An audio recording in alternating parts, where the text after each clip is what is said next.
오늘 7월 7석에 이렇게 법년사에서 기도를 하겠다라고 하시는 우리 법년사에 기도하시는 모든 분들 바라는 일들이 다 이루어지기를 바라겠습니다. 그 7월 7석이 어떤 날인지는 너무나 여기 오신 분들은 잘 아실 텐데 아주 정말 신기하게도 오늘 비가 온다는 소식이 있죠. 그 많은 날 중에 7월 7석이면 꼭 비가 오거나 비가 안 오더라도 소나기 정도는 이렇게 한 번씩 오는 걸 보면 참 신기하기도 하다라고 하는 생각을 하면서 이게 지금까지 우리가 전설 같은 이야기가 전해져 내려오는 것 같습니다. 만약에 이런 자연 현상과 또 우리 일반 우리 국민들의 그런 정서가 일치하지 않았다면 이런 전통은 내려오지 않았을 거라고 봅니다. 그런데 아주 묘하게도 지금 이렇게 날이 흐리면서 뭔가 좀 비가 올 것 같은 그런 느낌인데 이 지금 상황이 어떤 상황이고 하면은 지금 까치하고 까마귀가 다 지금 하늘로 올라가가지고 오늘이 까치하고 까마귀가 주변에 없다는 겁니다. 실제로 주변에 까치하고 까마귀가 이렇게 보신 분이 없죠? 아마 있다면은 그 지금 까치 까마귀가 뭐 조금 모자라거나 지금 지 할 일을 지금 잘 몰라가지고 아직 못 올라간 것 같다는 그런 이야기를 할 수 있겠습니다. 참 묘하게도 요때 까치하고 까마귀가 안 보인다는 거예요. 그러니까 이것들이 어디 갔나 하니까 하늘에 올라가서 지금 모작교를 만들고 있다라고 하니까 참 기가 막히게 이게 전설이 만들어지는 것 같습니다. 그 모작교를 왜 만드냐? 그 견우하고 직녀가 1년에 한 번밖에 만날 수 없다는데 우리가 올라가 가지고 그 두 사람의 애틋한 사랑을 연결해 줘야 되겠다라고 하니까 이게 이제 우리가 말하는 요즘 애들 말로 러브 라인이 이렇게 생성이 되면서 이게 뭔가 좀 재미가 있지 않아요, 그죠? 그러니까 7월 7석을 옛날 분들이 특별하게 7월 7석을 이렇게 다른 어떤 날보다도 또 다른 의미에서 우리가 기도하는 날로 삼았던 것 같습니다. 그래서 이 7월 7석이 그럼 불교에 있는 지금 이야기냐라고 보면 부처님 당시 때는 7월 7석이 없었습니다. 그런데 이것이 중국을 거쳐서 우리나라 오는 과정에서 보니까 7월 7석이라고 이렇게 이 지금 중국과 우리나라 사람들이 이렇게 귀하게 여기면서 나름대로 그런 전설을 또 설화를 만들어서 신봉을 하고 있는 겁니다. 그래서 이것을 불교가 전래되면서 이 지금 민속적인 이런 신앙을 불교가 흡습을 하면서 이 융합을 하지요. 그래서 우리 지금 사찰에 가면 칠성각이 있죠, 그죠? 그리고 지금 북두 칠성을 모시는 또 그런 또 정각도 있습니다. 그래서 왜 그러면 북두 칠성을 이렇게 모시나라고 보면 옛날 우리 농경 사회 때에는 이 지금 북두 칠성이라고 하는 이 지금 별이 밤에는 길을 가리켜주는 이정표가 되었다는 겁니다. 어느 쪽이 북쪽이냐라고 보면 항상 변함없이 북쪽을 가리켜주는 것이 북두칠성입니다.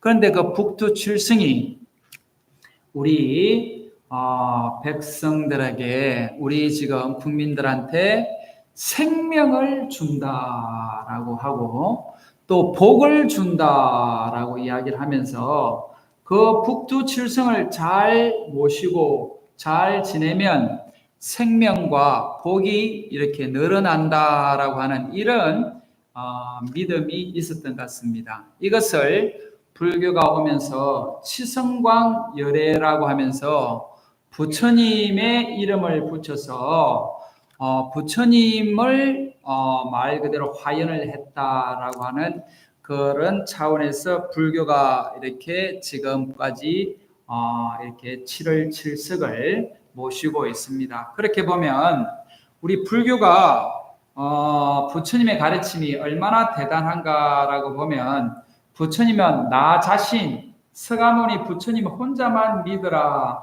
서가모니 혼자만 이렇게 받들어 모셔라라고 하는 그런 종교가 아니고 이 세상에 있는 모든 존재는 다 불성이 있는 부처와 같은 존재다. 그런데 그 부처와 같은 존재임을 모르는 사람은 범부라고 그러고 그 모든 존재가 부처라고 아는 사람들을 부처라고 이야기를 합니다. 그래서 부처의 눈에는 부처만 보이고 대지의 눈에는 대지만 보인다라고 하는 이런 설화가 이렇게 전해지고 있는 것이죠. 그래서 부처님은 이 세상에 있는 모든 존재가 다 부처님이 아닌 것이 없다라고 합니다. 그래서 우리가 민속 신앙을 받아들이면서도 북두 칠성을 치성광열애라고 이야기하는 데 있어 가지고 아무 장애가 없이 이렇게 다 불교 안에서 받아들일 수 있는 것입니다. 그래서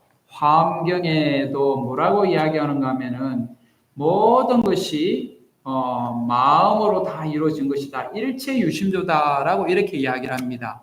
그래서 만약에 우리가 지금 여러분들이 정말 옛날 분들처럼 옛날에는 오늘 정한수를 떠놓고 이렇게 장독대에서 이렇게 빌었습니다.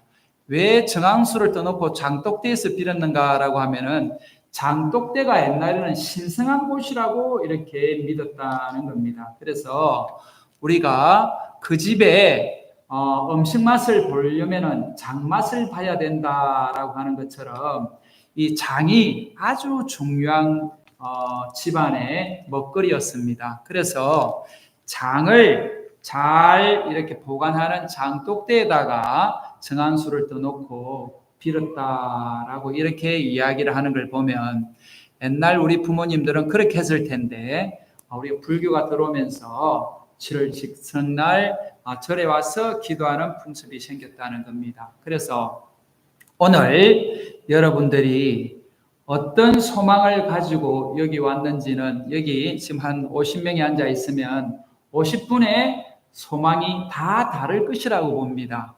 그래서 그 50분의 소망을 다 이루어줄 수 있는 분이 누군가라고 보면 부처님인데 또 보살님이고 부처님한테는 좀 말하기가 조금 이렇게 멀게 느껴지고 우리하고 가장 가까이서 늘 접하는 존재가 뭔가 하면은 이게 화엄성중이다라고 이야기하는 이 존재들이고 이 화엄성중 속에 말 그대로 치성광열애가 있습니다. 그래서 치성광열애가 있는 저 지금 곳에 지금 우리가 바라는 이 소원이 뭔가라고 보면 좀 오래 살았으면 좋겠다. 좀 건강하게 살았으면 좋겠다 하는 수명장수의 발언을 우리가 합니다.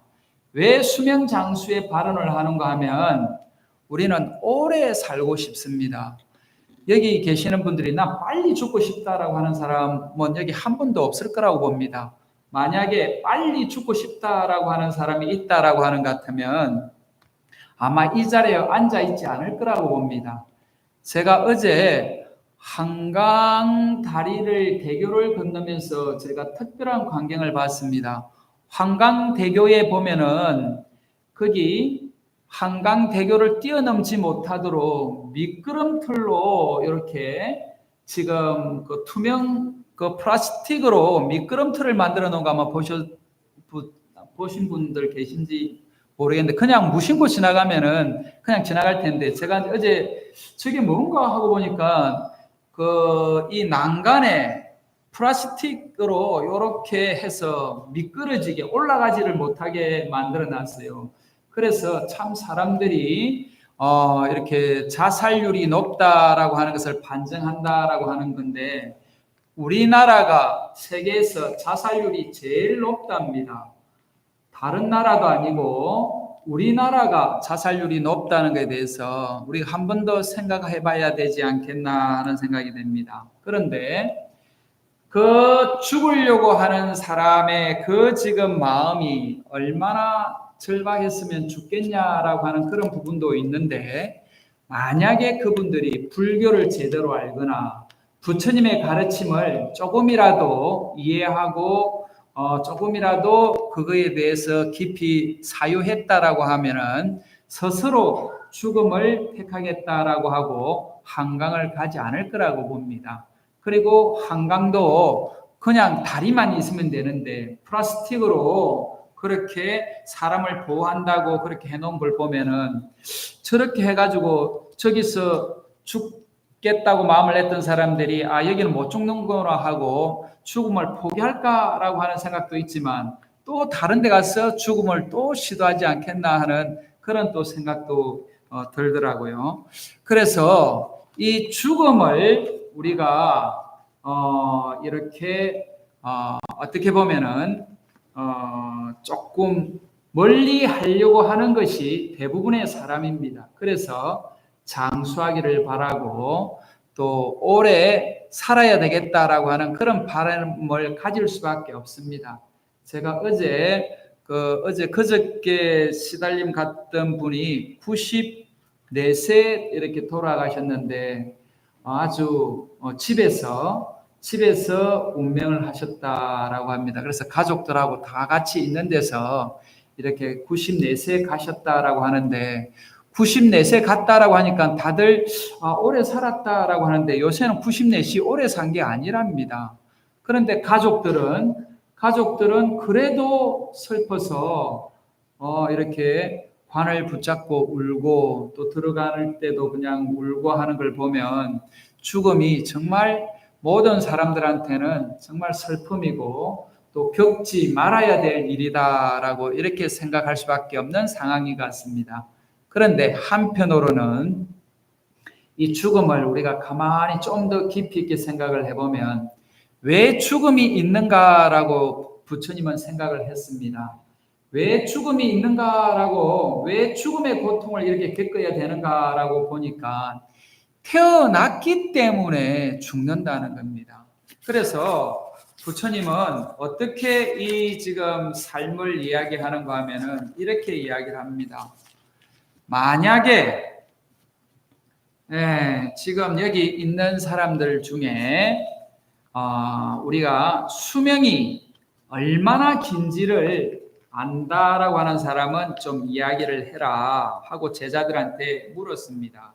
그래서 사람의 목숨이 얼마나 기냐, 사람의 목숨이 얼마나 되냐라고 하니까 한 제자가 사람의 목숨은 그래도 좀 몇 년 이렇게 됩니다라고 하니까 부처님이 너는 아직도 도를 모른다라고 이야기를 하고, 또 이제 그렇게 부처님이 말씀하시니까 또 다른 제자가 뭐라고 이야기를 하니까 밥 먹는 사이에 목숨이 생명이 말하자면은 길이가 있습니다라고 하니까 아직도 모른다라고 이렇게 이야기를 하고, 그 다음에 그 제자한테 또 대답을 하기로 숨 쉬는 사이에 목숨이 생명이 있다는 겁니다.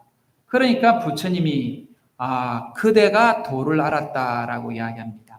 그래서 다르게 이야기하면 우리가 생명이 있다, 목숨이 있다라고 하는데, 사실은 숨이 들어갔다가 숨이 나오는 요 사이가 우리가 수명이 있다, 살아있다라고 한다는 겁니다. 그런데 숨이 들어갔다가 나왔다고 하는 이것이 계속 이어지는 것을 우리가 살아있는 생명이라고 이야기를 하고, 이 지금 들어갔다가 나오는 이것이 끊어진 것을 죽음이라고 이야기한다는 겁니다. 그러면 이 지금 숨이 들어갔다가 나왔다고 하는 요 사이는 어떻게 보면 짧은 시간이라는 겁니다.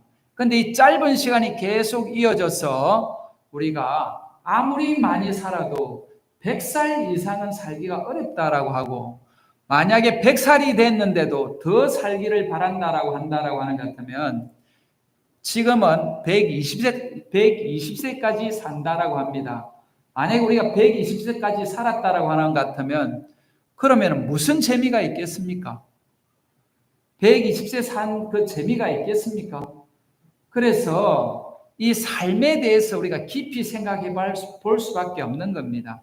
그래서 아무리 오래 살아도 100년 이상은 살아도 더 이상 의미가 없지 않겠나라고 이렇게 보는 것 같으면 삶에 대해서 그렇게 미련을 가질 것이 아니고 집착할 것이 아니고 삶에 대해서 조금 초연해져야 된다는 겁니다.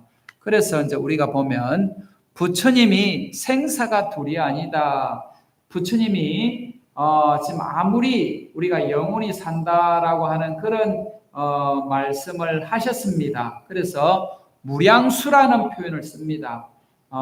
그냥 우리는 죽지 않고 영원히 사는 그런 방법이 있다라고 이야기하는데 부처님도 이 육신이 80 되는 것을 보고 돌아가셨습니다.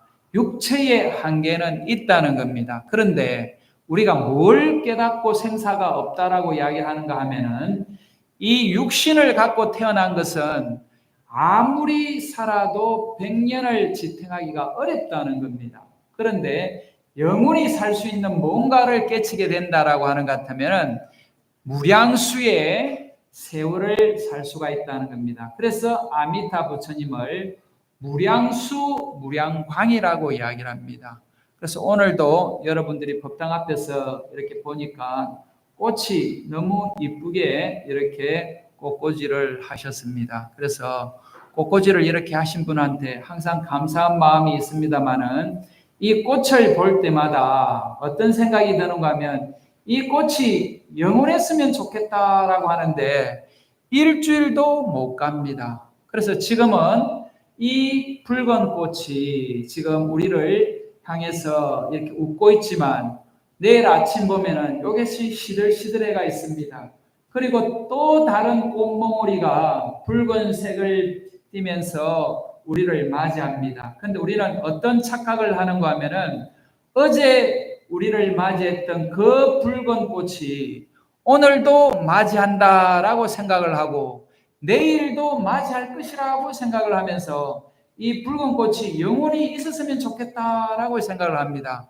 그런데 이 붉은 꽃이 이 꽃잎이요. 지금 내일 아침에 이 꽃을 우리 체크하고 유심히 보면 내일 시들어 있을 겁니다. 여기. 이 꽃이 시들어 있고 또 다른 꽃몽오리가 피는 거죠.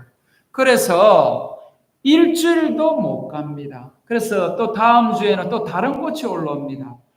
우리 이 꽃은 말 그대로 하루를 넘기기가 어렵지만 우리 육신은 100년을 그래도 유지하면서 이렇게 살아가는 겁니다. 그래서 살아있는 동안은 인간이라고 하는 이 육신을 갖고 있는 동안은 잘 유지하고 잘 보존하면서 유지하다가 이것이 인연이 다 되면 우리가 꽃이 시들면 어떻게 합니까?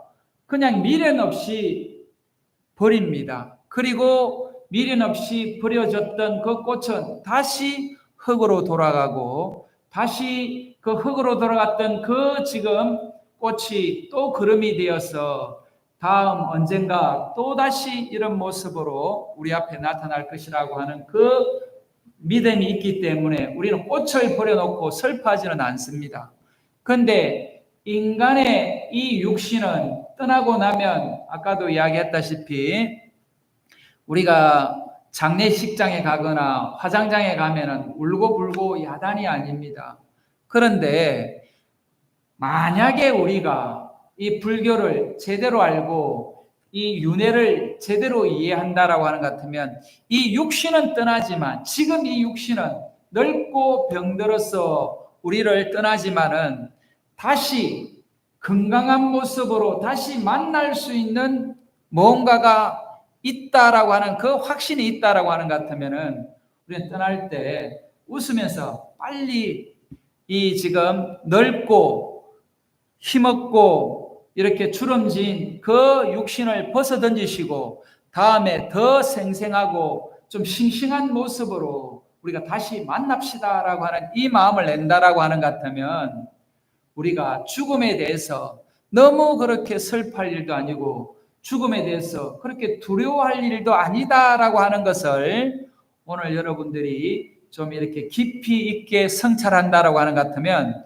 치성광 열애가 우리한테 생명을 불어넣어 주었다라고 믿는 이 신앙이 이 치성광 열애가 우리의 생명을 영원히 이어줄 것이다라고 하는 것 같으면 이 육신으로 영원히 이어주는 것이 아니고 깨달음으로 바로 부처님이 깨달으신 생사가 없는 그 깨달음, 생사가 둘이 아니라고 하는 그 깨달음을 여러분들이 치성광열애인 그 칠성날 이렇게 깨친다라고 하는 것 같으면 우리는 삶에 당당하고 활기찰 수밖에 없을 거라고 봅니다. 그래서 내가 살아있는 동안 100년이 되든 안 그러면 내일이 되든 이 육신으로 그동안 너무 감사하게 잘 살았다라고 하는 감사의 마음이 늘 있어야 될 것이고 이 육신을 내가 이 모양으로 이 땅에 오게 된 것도 내 부모님, 내 조상님의 덕이라고 보면 내 부모님과 내 조상님께 감사한 마음이 생겨야 될 것이고요. 또 그리고 이 세상에 내가 와가지고 내가 그냥 자란 것이 아닙니다. 내 주변에 많은 사람들의 조력자로 인해서 내가 지금까지 이렇게 살아왔고 또 선생님, 친구, 주변 이웃들의 그 도움이 없었다라고 하는 것 같으면 오늘의 나는 없을 것이라고 보면 내 주변에 있는 모든 사람들한테 감사한 마음으로 살아갈 수 있지 않겠나 하는 생각이 듭니다. 그래서 조금 더 깊이 들어가면 감사함과 더불어서 내 주변에 그 미안한 마음이 드는 많은 사람들이 있을 거라고 봅니다. 그래서 많은 사람들한테 아니더라도 내 가까이 있는 미안한 사람들한테 미안함을 표시하고 내가 정말 참여한다는 참여하는 마음을 낸다라고 하는 것 같으면은 고마운 마음이 저절로 일어나면서 감사와 고마움으로 여러분들이 새롭게 태어나는 그런 마음이 될 거라고 봅니다. 그래서 불교가 대단하다는 것이 다른 것이 아니고 마음 하나 바꾸면 세상이 달라 보이는 거요. 마음 하나 바꾸면 모든 것이 고맙지 않은 것이 없습니다. 그래서 제 입장에서 보면 여기 앉아있는 한 분 한 분이 다 고마운 겁니다. 왜냐하면 이 더운 날 다른 데 가지 않고 법륜사에 와가지고 이렇게 기도하겠다라고 하는 여러분들의 그 마음이 바로 오늘날 저를 지탱하는 힘이다라고 봅니다. 다시 말하면 여러분 입장에서도 여기 와가지고 기도하는 것은 부처님이 있기 때문이고 스님들이 있기 때문이다라고 하는 것 같으면 여기 법륜사에 있는 모든 분들한테 고마운 마음이 저절로 들 거라고 봅니다. 이렇게 서로 고마운 마음을 내고 감사한 마음을 낸다라고 하는 것 같으면 우리는 정말 이 세상이 좋은 세상이 될 거라고 봅니다. 그래서 그 좋은 세상을 내 가정에서부터 시작을 하고 내 자신에서부터 시작한다라고 하는 것 같으면 우리 7월 7성날 내가 바라는 모든 일들 있잖아요. 이것이 저절로 이루어집니다. 그래서 생명에 대한 오래 살겠다라고 하는 이 지금 마음을 여러분들이 정말 바란다라고 하는 것 같으면 부처님 법을 제대로 알아서 내가 내 주변에 정말 필요한 그런 불자가 되어야 되겠다. 그리고 지금 내가 부처님 법답게 정진해야 되겠다라고 하는 마음을 낸다라고 하는 것 같으면 칠석에 여러분들이 바라는 모든 일들이 이렇게 잘 이루어질 것이라고 봅니다. 그래서 숨 한번 들어갔다가 나오는 이것이 우리 삶이다라고 하는 것 같으면 이 숨이 들어갔다가 나오는 이것을 잘 여러분들이 해보시면 좋겠다는 생각이 듭니다. 그래서 오늘 끝으로 한 5분 정도 명상을 했으면 좋겠다는 생각이 듭니다. 다시 말하면 숨이 한번 들어갔다가 숨이 나오는 이것이 내가 살아있는 증거고 이것이 내 삶의 전부인 겁니다. 그래서 숨이 들어갔다가 나오는 이때 내가 무슨 생각을 하고 내가 무슨 말을 하고 무슨 행동을 하고 있는가를 여러분들이 잘 살펴본다라고 하는 것 같으면 정말 여러분들이 영원히 살 수 있는 그런 길을 터득할 것이라고 봅니다. 그래서 잠시 여러분들하고 같이 이렇게 명상을 하도록 하겠습니다. 그래서 자세는 어떻게 해도 좋습니다. 편하게 하시고요. 그런데 허리는 조금 고추 세우는 게 이게 좋습니다. 왜냐하면 호흡이 잘 돼야 되거든요. 그래서 어릴 때는 우리가 이렇게 단전 밑에까지 호흡을 쉽게 하는데 나이가 들면 들수록 숨이 위로 올라가가지고 마지막에서는 목에서 깔딱깔딱 하다가 마지막 이렇게 넘어가는 것을 보는 것이 이게 죽음입니다. 그래서 생과 사가 이 숨 사이에 있다라고 여러분들이 보고 오늘은 명상을 그런 차원에서 한번 해보도록 하겠습니다. 그래서 이렇게 눈을 감아도 좋고요, 눈을 떠도 좋고요. 그래서 자세는 편안하게 하고 손의 모양은 이 모양이 가장 좋은 모양입니다. 부처님 선정인 저 모양이 가장 좋은 모양인데 저 모양을 선정인이라고 이야기를 합니다. 그런데 저렇게가 잘 안 되면 그냥 무릎에 올려놔도 되고요, 내려놔도 되고 편안하게 자세는 편안하게 하는데 어디에 집중하는가 하면은 숨에 집중을 하시면 오히려 여러분들이 쉽게 자기 자신을 볼 수가 있습니다. 그래서 내가 누구인지 또 내가 지금 바라는 일이 뭔지 왜 이것을 바라는지에 대한 이런 각자마다의 지금 그런 바램들이나 지금 그런 화두가 있을 것이라고 봅니다. 그래서 제가 여러분들하고 같이 딱 5분만 해보도록 하겠습니다. 그래 편하게 하시고요. 딱 숨을 깊이 한번 들으셨다가 쭉 이렇게 내뱉고요.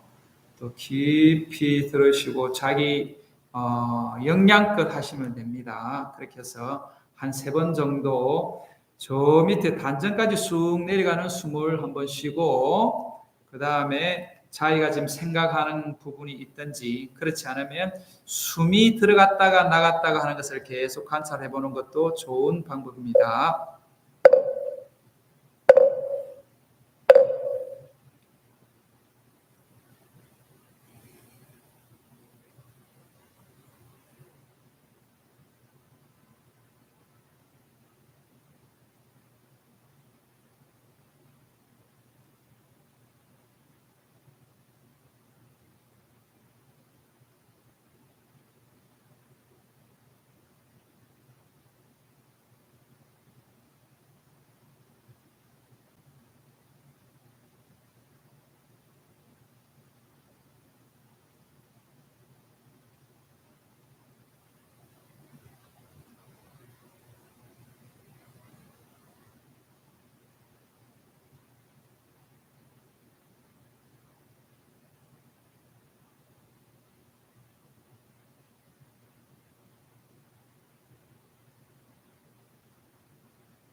오늘 기도를 잘 했습니다. 그래서 바라는 모든 일들이 잘 되기를 바라고요. 오늘 오래 사시라고 국수를 했답니다. 그래서 내려가서 국수를 맛있게 드시고 또 이제 다음에 또 뵙도록 하겠습니다. 감사합니다.